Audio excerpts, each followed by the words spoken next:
Setiap yang bernyawa tentunya akan mengalami kematian, namun tak sedikit yang siap jika ia dipanggil terlebih dahulu oleh Allah Subhanahu wa Ta'ala.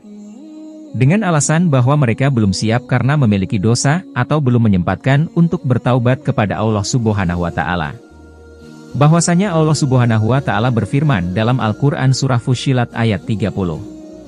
Sesungguhnya orang-orang yang mengatakan, Tuhan kami ialah Allah, kemudian mereka meneguhkan pendirian mereka, maka malaikat akan turun kepada mereka dengan mengatakan, janganlah kamu takut dan janganlah merasa sedih, dan gembirakanlah mereka dengan surga yang telah dijanjikan Allah kepadamu. Quran Surah Fussilat ayat 30. Berikut adalah 5 golongan yang bahagia ketika ajal menjemputnya. 1. Orang-orang mukmin. Dari Abu Sa'id Al-Khudri radhiyallahu anhu, Rasulullah shallallahu alaihi wasallam bersabda, penghuni surga akan masuk surga dan penghuni neraka akan masuk neraka. Kemudian Allah Subhanahu wa Ta'ala memerintahkan, keluarkanlah dari neraka orang-orang yang dalam hatinya ada iman seberat biji sawi.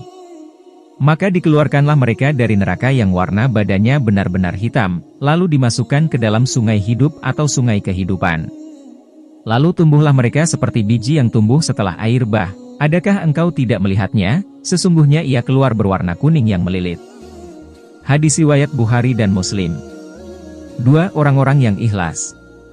Dalam Al-Quran, Allah Subhanahu wa Ta'ala juga berfirman, orang-orang yang menafkahkan hartanya karena ria kepada manusia dan ia tidak beriman kepada Allah dan hari kemudian, maka perumpamaan orang itu seperti batu licin yang di atasnya ada tanah, kemudian batu itu ditimpa hujan lebat, lalu ia bersih, tidak bertanah.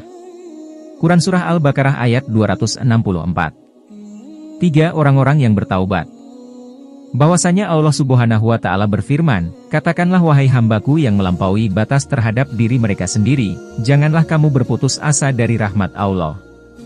Sesungguhnya Allah mengampuni dosa-dosa semuanya. Sungguh dialah yang maha pengampun, maha penyayang, dan kembalilah kamu kepada Tuhanmu, dan berserah dirilah kepadanya. Quran Surah Az-Zumar ayat 53-54.